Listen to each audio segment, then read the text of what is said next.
Good morning, class 8 student. Chapter number 21, the discovery of chloroform. Okay, chloroform क्या होता है? जब ऑपरेट करते हैं किसी को, ऑपरेशन होता है किसी का, तो उसको जो क्लोरोफॉर्म है वो स्मेल करवाया जाता है और जिससे वो थोड़ी देर बेहोश हो जाता है और ऑपरेशन अच्छे से हो जाता है। ओके, चलिए स्टार्ट करते हैं।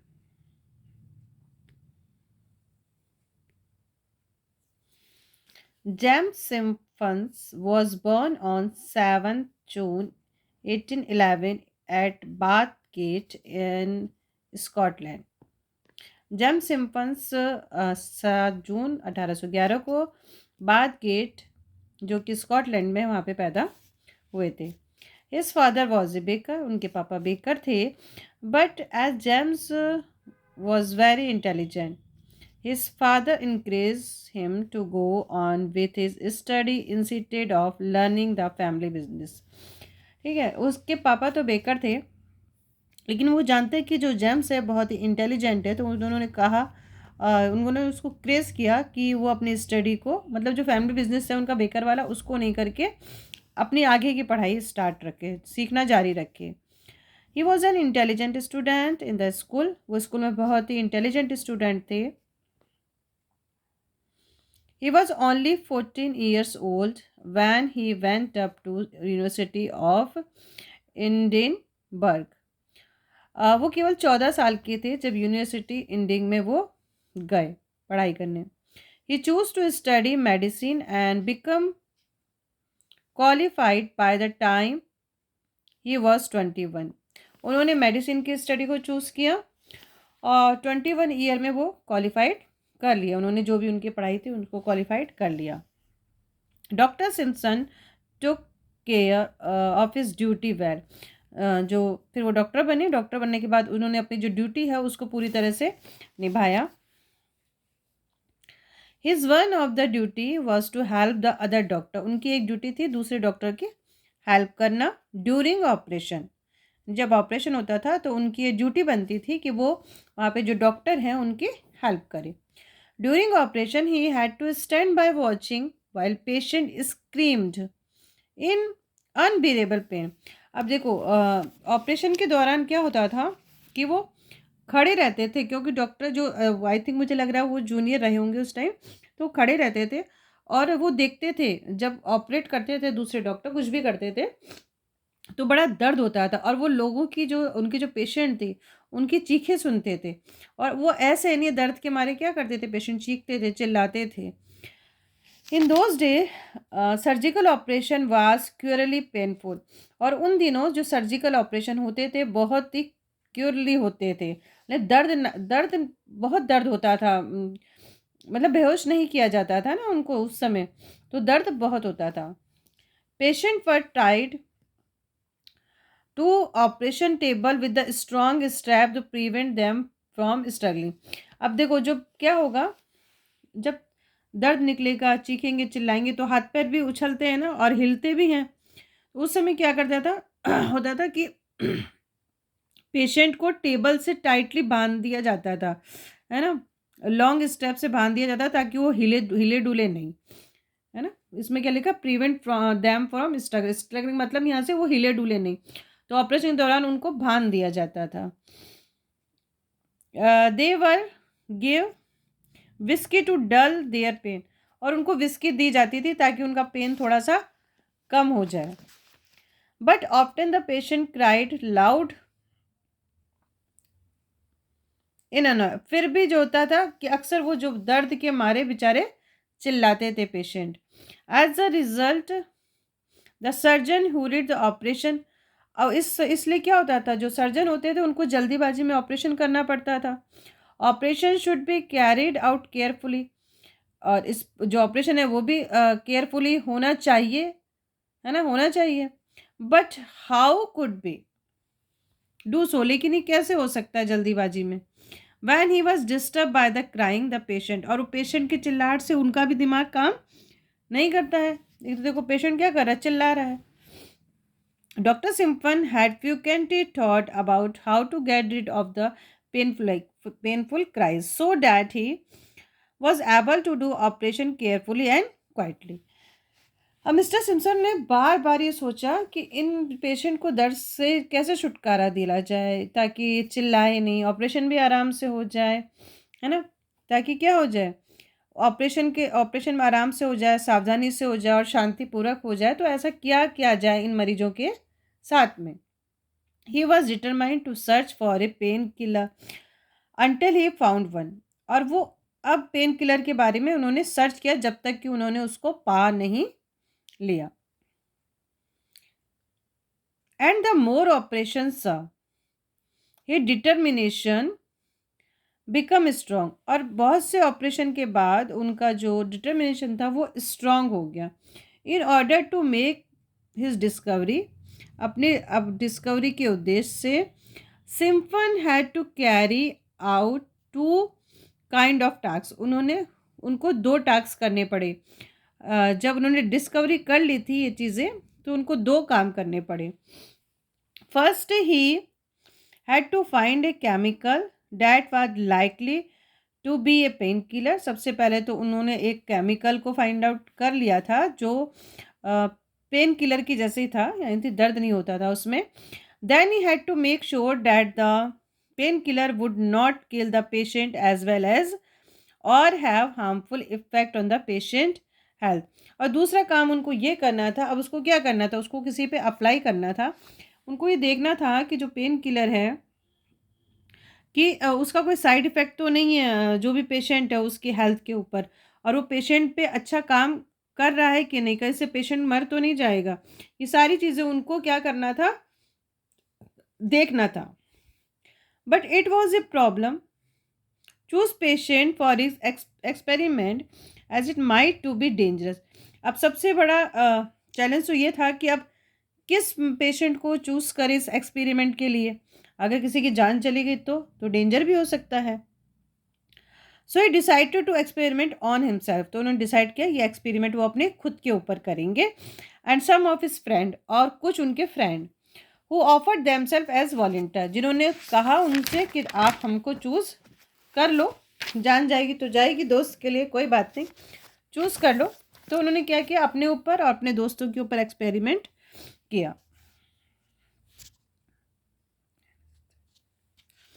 One day Simpsons brought a new chemical. अब एक दिन सिम्पसन नया केमिकल लाए। इट वॉज ए लिक्विड, ये लिक्विड था।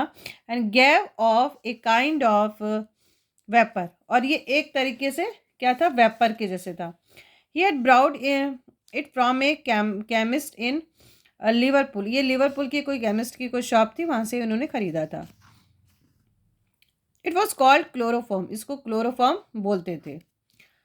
Now Simpson wanted to test this chemical. अब जो सिम्पसन थे वो इस केमिकल का टेस्ट करना चाहते थे, उसको एग्जामिन करना चाहते थे। So he poured some of into a glass, फिर उन्होंने उसको एक ग्लास में डाल दिया। Then he and 2 of his friend inhale it for some time. फिर उन्होंने और उनके जो दोस्तों ने था इसको इनहेल किया, इसको क्या किया, कुछ देर के लिए सूंघा। Very soon the 3 man become unconscious, और थोड़ी ही देर में ये तीनों आदमी अनकॉन्शियस हो गए, नहीं बेहोशी की हालत में हो गए।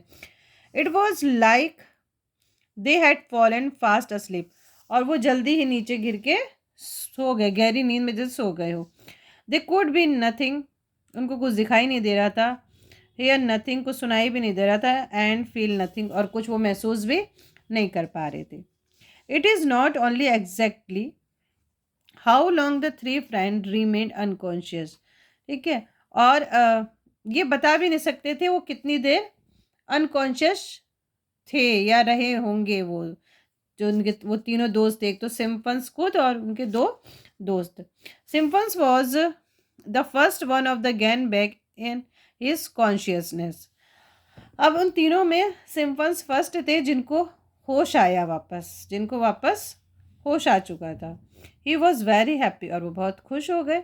And excited to find that the chloroform had done him no harm at all, और वो ये जानकर खुश हो गए कि एटलीस्ट क्लोरोफॉर्म ने उनको कोई भी हानि नहीं पहुंचाई। Same his friend also recovered, और उनके फ्रेंड भी रिकवर्ड हो गए, वन आफ्टर द अदर, एक के बाद एक। And sad they felt quite well, और उन्होंने कहा कि हम लोग ठीक हैं, है ना। वो मतलब सिम्पटम्स भी ठीक थे और उनके फ्रेंड भी ठीक थे, क्लोरोफॉर्म को स्मेल करने के बाद, इनहेल करने के बाद में भी। Same his friend also recovered. Okay, now symptoms knew how to make operation completely. अब सिम्पटम्स को पता चल गया था कि ऑपरेशन को कैसे कंप्लीट करना है, कंप्लीट पेनलेस, यानी बिना दर्द के। If a patient was given the right amount of chloroform vapour इन एक्सेल बिफोर द ऑपरेशन, यदि पेशेंट को एक राइट अमाउंट में क्लोरोफॉर्म वेपर दे दिया जाए, इनहेल कर दिया जाए, सूंघा दिया जाए सही मात्रा में ऑपरेशन के पहले, है ना, बिफोर द ऑपरेशन, ऑपरेशन के पहले, he could know nothing about what is happening to him, तो उसको पता नहीं चलेगा कि उसके साथ में क्या हो रहा है। And the surgeon could conduct the operation peacefully, और जो सर्जन हैं वो ऑपरेशन को अच्छे तरह से कंडक्ट कर पाएंगे, पीसफुली कर पाएंगे, without giving any pain to patient, और उससे पेशेंट को दर्द भी नहीं होगा, पता ही नहीं चलेगा ना उसको। In other word, Simpson had discovered that chloroform was anaesthetic, और इस तरह से उन्होंने जो क्लोरोफॉर्म का डिस्कवर किया वो एक बेहोशी की दवा के रूप में कर लिया, ठीक है। Anaesthetic means a drug the make us feel nothing specially the pain, ठीक है।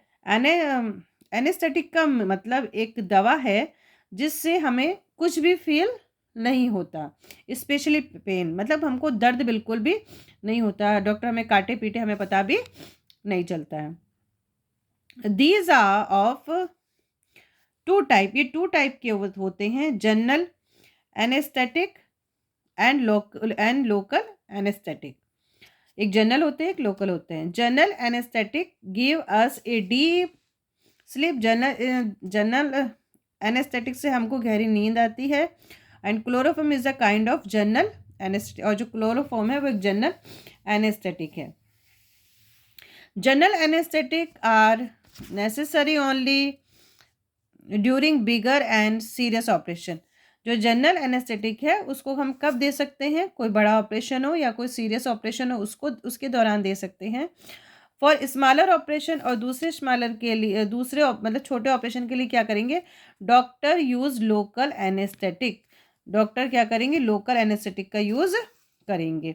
If local anaesthetic is used in many part of body, अगर उसका जो यूज है लोकल एनेस्थेटिक का बहुत सारे पार्ट्स में किया गया, बॉडी के किसी पार्ट में, है ना, किसी भी पार्ट में अगर उसका यूज किया गया हो, इससे क्या होता है, द पार्ट बिकम नम, तो वो हिस्सा जो है वो नम हो जाता है, सुन्न हो जाता है। And nothing can be felt in the part, और उस हिस्से में कुछ भी महसूस नहीं होता है। But in this case patient does not slip, लेकिन इस केस में पेशेंट सोता नहीं है, यानी वो गहरी नींद में नहीं सोता है, उसको वहाँ उस पार्ट पे इंजेक्शन देके सुन्न कर दिया जाता है, जैसा कि आप देखते हैं। इज वेरी मच अवेक, ये बहुत ही अवेक है, मतलब पेशेंट को सब कुछ पता रहता है, जगा हुआ रहता है। And aware to everything that is happening, और वो देखता रहता है कि उसके साथ में क्या हो रहा है। For example when you go to a dentist, for example आप किसी डेंटिस्ट के पास जाते हो, to have a tooth pulled out, मान लो आपको अपना दांत निकलवाना हो, तो क्या करता है, he will inject a local anaesthetic into your gum, तो आपके मसूड़ों में वो लोकल एनेस्थेटिक लगाता है। And then pull your tooth out, और फिर आपका दांत बाहर निकाल देता है, मतलब वो एरिया क्या करता है, सुन्न कर देता है, नंब कर देता है उस इंजेक्शन से। You will feel no pain, और आपको दर्द भी नहीं होता है। Chloroform was successfully tested by Simpson on May 4, 1847। Okay, अब क्लोरोफॉर्म को सक्सेसफुली टेस्ट कर लिया गया था May 4 में। But till 1855 most of the doctor refuse to use it. लेकिन 1850 तक में बहुत सारे डॉक्टर ने मना कर दिया था कि हम इसको यूज नहीं करेंगे, as they were suspicious of this new drug, क्योंकि उनको बड़े डाउट था उनको इस क्लोरोफॉर्म को लेके बहुत डाउट था उनको, होगा कुछ उनको लग रहा होगा कहीं पेशेंट मर ना जाए, उनके ऊपर इल्ज़ाम ना आ जाए, तो वो बोले हम यूज़ नहीं करेंगे।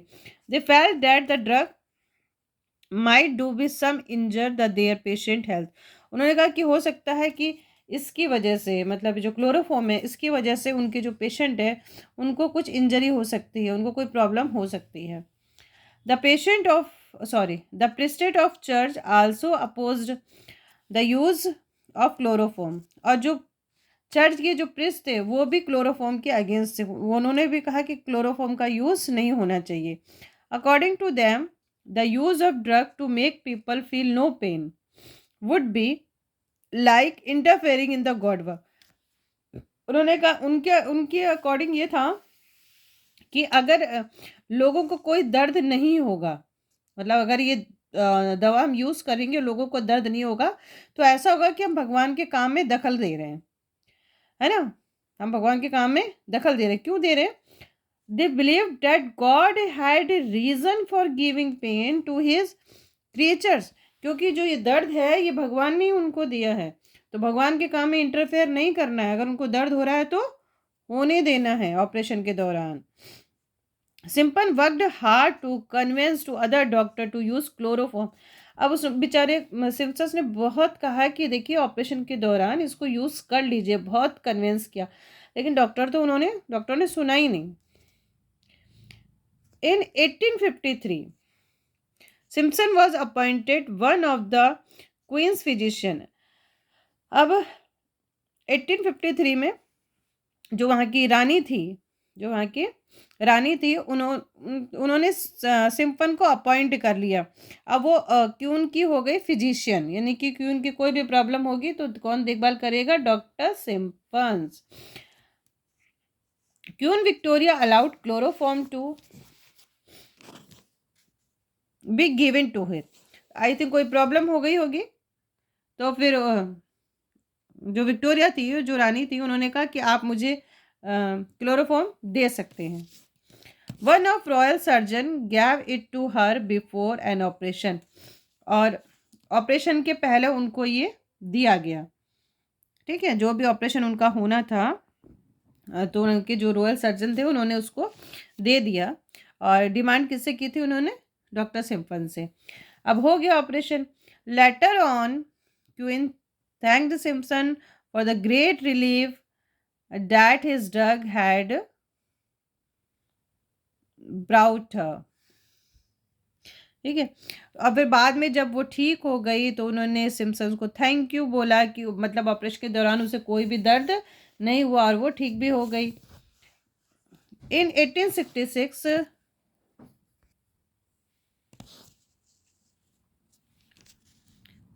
She conferred on him the title sir. और जो क्यून थी उन्होंने 1866 में डॉक्टर सिम्पसन को सर की उपाधि दी।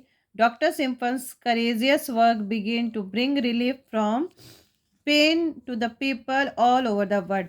और इस तरह से जो डॉक्टर सिम्पसन्स ने एक करेजफुल वर्क किया था, इसकी वजह से जो संसार के जितने भी लोग थे वो पेन से मुक्त हो गए ऑपरेशन के दौरान। Sir James Simpson died in London on May 6, 1870। और उसके बाद 1870 में डॉक्टर जेम्स सिम्पसन की मौत हो गई, यानी कि वो एक्सपायर हो गए लंदन में। ओके, ये आपका चैप्टर फिनिश। अब चलते हैं हम लोग एक्सरसाइज की तरफ। नेक्स्ट वीडियो में चलते हैं हम एक्सरसाइज और क्वेश्चन की तरफ। तब तक के लिए बाय बाय, टेक केयर।